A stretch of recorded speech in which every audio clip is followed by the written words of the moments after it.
Well, I think that 91, 92, there's a little story with that because I had a great record as an England captain. I captained England 3 times and lost 3 times, so it's a 100% record, really. Okay. I used to always take over if Graham Gooch was injured, so I was vice captain, so automatically took over. But in the first when we captained was in the West Indies, and that was great. We were very unlucky not to sort of square the series. I don't think we would have won it.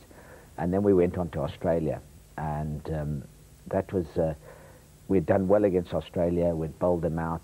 We had a lead of about 20, and then we went into bat and lost 2 wickets early on, and I was still not out. And the phone went. It was Tony Gregg saying that Kerry Packer would like David Gower and myself to come up and have a drink with him. But Kerry Packer doesn't drink at the time, so we ended up in his suite in the same hotel we were staying, and all the drinks were laid on, and we were sitting and we were a long chat about World Series and why they used the white ball. And then he said, listen guys, you know, will you come and have a meal with you? And I said, hold on, I'm not out, David Gower's out, so he's sort of free. I said, no. He said, we won't be long, we'll just nip down to the Gold Coast. So we had all the chauffeur cars, so off we go down to the Gold Coast. And we ended up in this hotel where the casino was. I can't think of it now, it'll come. And we ended up sort of having a meal. I'll never forget, he ordered the Chateau Lafitte 63 and caught on Montrachet, and I thought, well, this is unbelievable. And I ordered, I wasn't very hungry, I just had a few prawns and that. Anyway, he called over the waiter, he said, you can't give a man 3 prawns, get some more. And this was a lovely French restaurant. So anyway, he was sort of a very aggressive guy.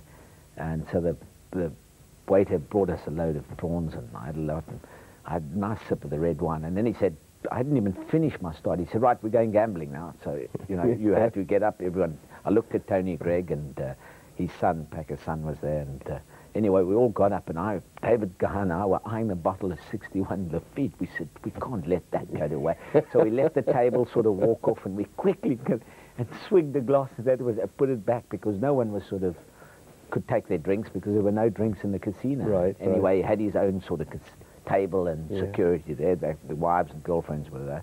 He said, no one, don't have any girls playing. He said, yeah, he gave them $100 or $500 and said, you just go away. We don't want you interfering. And anyway, we got around the table in this, and away we went. Sort of, he said, everyone in. I said, hold on, I'll just watch.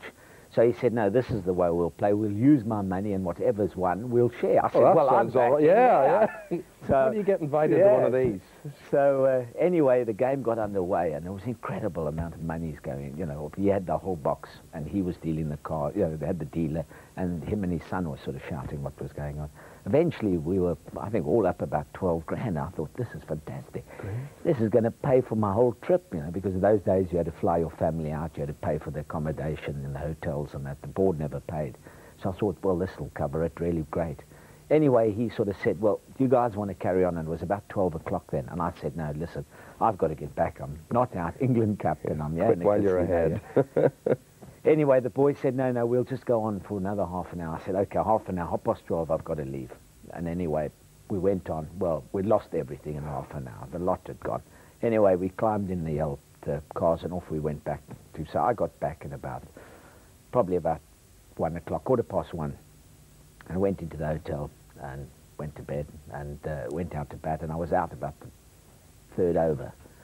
Anyway, headlines, Alan Lamb seen leaving casino at 6:30 in the morning. Well, this is how, again, this all erupted again. So I said, listen, I'd left it so-and-so, this was the situation. But just to say how these stories go on, probably it wasn't the right thing to be there, but the thing was, we hadn't even had a drink, because Packer had sort of got up and gone. I think I had about 3 sips of wine, so probably that's why I failed the following day.